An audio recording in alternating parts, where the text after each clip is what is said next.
9월 11일 월요일, 믿는 사람의 얼굴.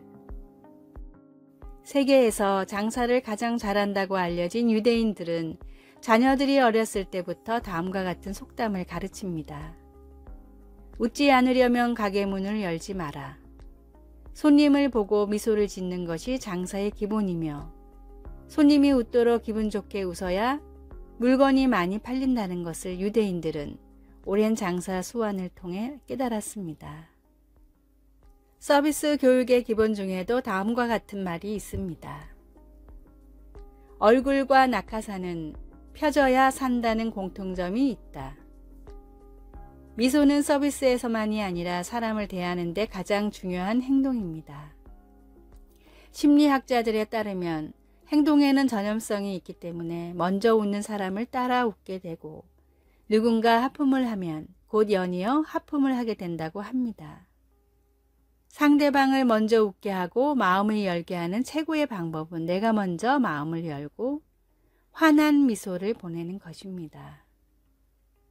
표정은 마음의 창입니다. 슬픈 마음으로 박장대소할 수 없고 기쁜 마음으로 슬픈 눈물을 흘릴 수 없습니다. 복음을 전해야 할 VIP들을 대할 때도, 주님께 예배하러 예배당에 들어올 때도 웃을 수밖에 없는 기쁜 마음을 준비하십시오. 오늘의 말씀. 성도들은 영광 중에 즐거워하며 저희 침상에서 기쁨으로 노래할지어다. 시편 149편 5절. 오늘의 찬송. 41장 내 영혼아 주 찬양하여라. 오늘의 만나. 주님, 언제 어디서나 밝은 미소와 웃음을 잃지 않는 힘을 저에게 주소서. 매일 주님을 만나는 신앙생활로 항상 기쁜 마음으로 삽시다.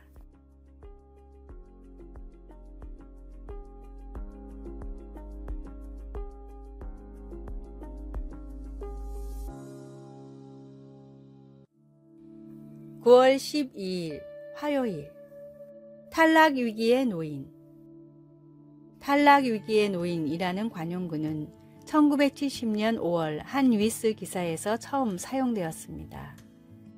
불확실한 상태를 의미하는 이 표현은 당시 신인이었던 자동차 경주 운전자 스티브 크리실로프와 관련하여 사용되었습니다. 그는 인디애나폴리스 500 경주에서 한 바퀴 도는 예선전을 느린 기록으로 통과해 탈락 위기에 놓였습니다. 예선을 통과한 사람들 중 가장 느린 기록이었지만 나중에 그는 그 기록으로 본선에 진출할 수 있었습니다. 인생의 경주에 출전하거나 완주할 능력이 있는지 불확실할 때 우리는 탈락 위기에 놓여 있다고 느낄 수 있습니다. 그렇게 느껴질 때는 우리가 예수님 안에서 결코 탈락 위기에 놓여 있지 않다는 것을 기억하는 것이 중요합니다. 우리의 그런 확신은 하나님으로부터 말미암습니다.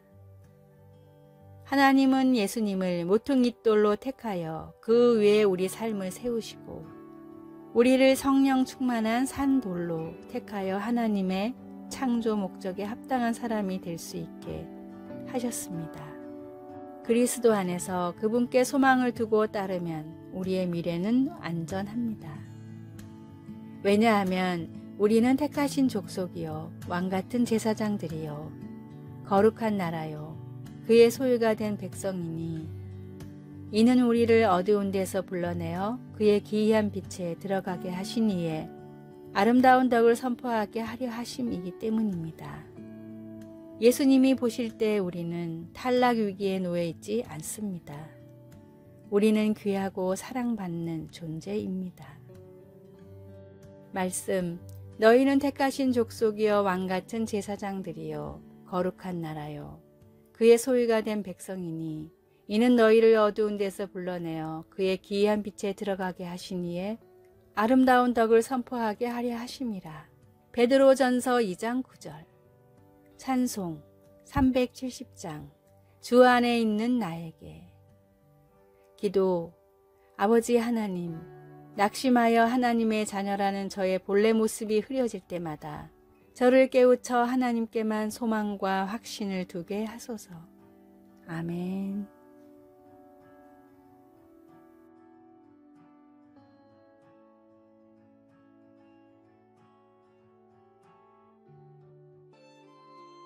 9월 13일 수요일.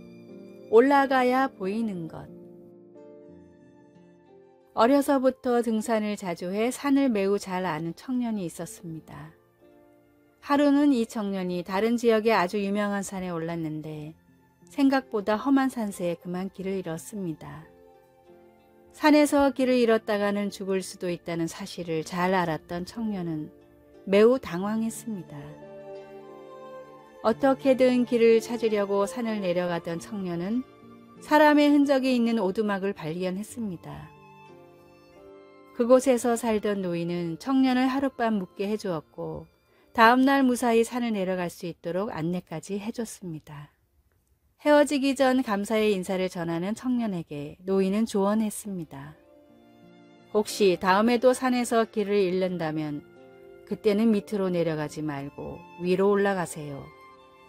위로 올라가서 자기 위치를 확인해야 내려갈 길이 보입니다. 무턱대고 내려간다고 해서 길이 나오지 않습니다. 신실한 그리스도인이었던 이 청년은 노인의 이 조언이 땅을 보지 말고 하늘을 보고 주님의 인도하심을 따르라는 뜻으로 들렸습니다. 이 이야기는 빌리 그레이엄 목사님이 청년 시절 친구로부터 들은 것입니다. 험한 산에서 길을 잃은 것처럼 땅만 바라봐서는 길을 찾을 수 없습니다. 마땅히 항해야 할 곳을 아시고 우리를 인도해 주시는 선한 목자이신 주님을 믿고 주님을 바라보며 걸어가십시오.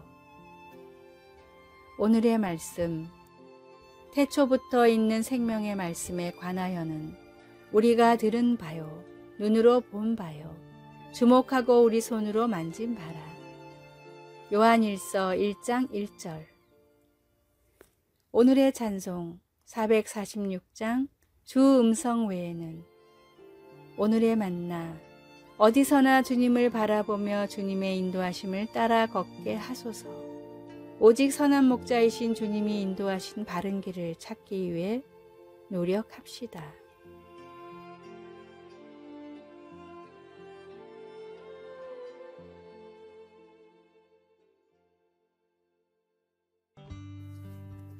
(9월 14일) 목요일. 하나님이 주신 이름. 학창시절에는 누구나 별명 하나쯤 가지고 있었던 기억이 있을 것입니다. 주로 황당했던 사건이나 재미있는 버릇 또는 좋아하는 취미를 가지고 만들어진 별명 말입니다. 별명은 성경에서도 볼 수 있습니다. 예를 들어 예수님은 야고보와 요한 사도에게 우레의 아들이라는 별명을 붙여주셨습니다.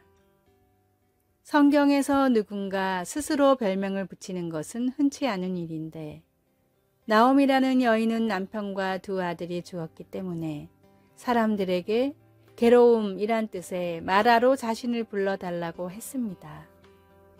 그러나 나오미가 자신에게 붙인 새 별명은 오래가지 않았습니다.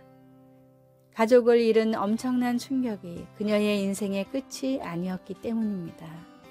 처절한 상황 가운데서도 하나님은 사랑하는 며느리 롯을 통해 그녀를 축복하셔서 결국에는 롯이 재혼하여 아들을 낳아 나오미에게 다시 가족을 이루어 주셨습니다.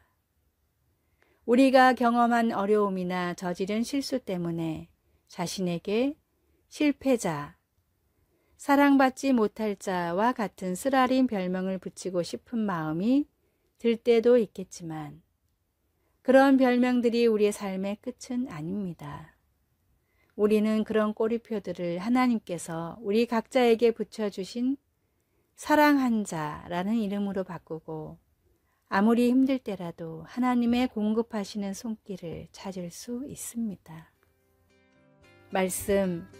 나오미가 그들에게 이르되 나를 나오미라 부르지 말고 나를 마라라 부르라. 이는 젖는 자가 나를 심히 괴롭게 하셨음이니. 록기 1장 20절.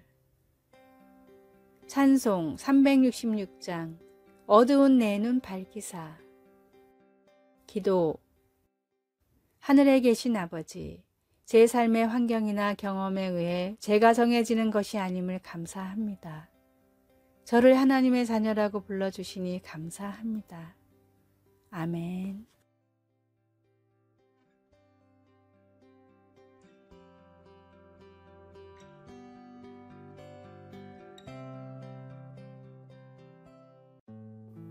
(9월 15일) 금요일 바다에서의 안식처. 북극 탐사로 유명한 탐험가 밥 바를렛이 오지를 탐험하던 중 희귀한 새 몇 마리를 잡아 돌아오고 있었습니다. 밥은 새들이 답답할까 싶어 새장을 선착장 위에 올려놓았는데 푸르른 하늘을 본 한 새가 주변이 숲인 줄 알고 시끄럽게 울부짖었습니다. 마치 자신을 풀어달라고 항의하는 것 같았습니다. 시간이 지나자 새는 자기 털을 뽑고 머리를 새장에 박으며 난리를 쳤습니다. 이대로 두었다가는 스트레스로 인해 새가 죽을 수도 있다는 생각에 밥은 새장을 열고 그 새를 푸른 하늘로 날려보냈습니다. 작은 새는 기쁜 듯이 저 멀리 하늘로 날아갔지만 1시간도 안 되어 지친 몸으로 다시 배로 돌아와 풀썩 쓰러졌습니다. 드넓은 망망대해에서의 자유는 곧 죽음이나 마찬가지였습니다. 작은 새가 그토록 벗어나고 싶어 했던 배 위의 새장은 감옥이 아닌 편안한 안식처였습니다. 작고 연약한 새가 바다를 건널 유일한 방법은 망망대해를 나는 자유가 아니라 탐험가의 새장에 들어가는 것입니다. 삭막하고 넓은 사막에서 자유가 무슨 소용이 있겠습니까? 망망대해 바다에서 완전한 자유로 무슨 일을 할 수 있겠습니까? 완전한 자유는 그저 방종입니다.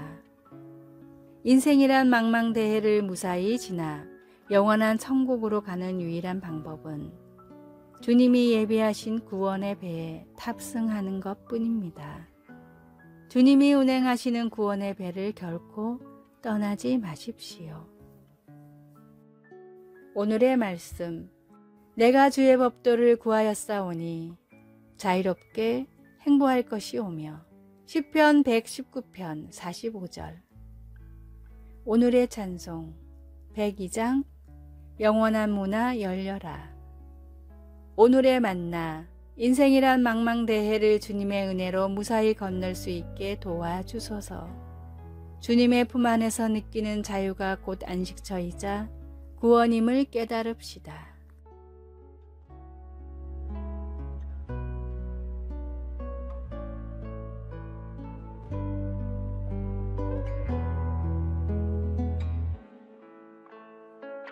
아래의 빨간색 글자 구독을 누르시어 더 많은 전도의 열매를 맺으시기를 기도합니다.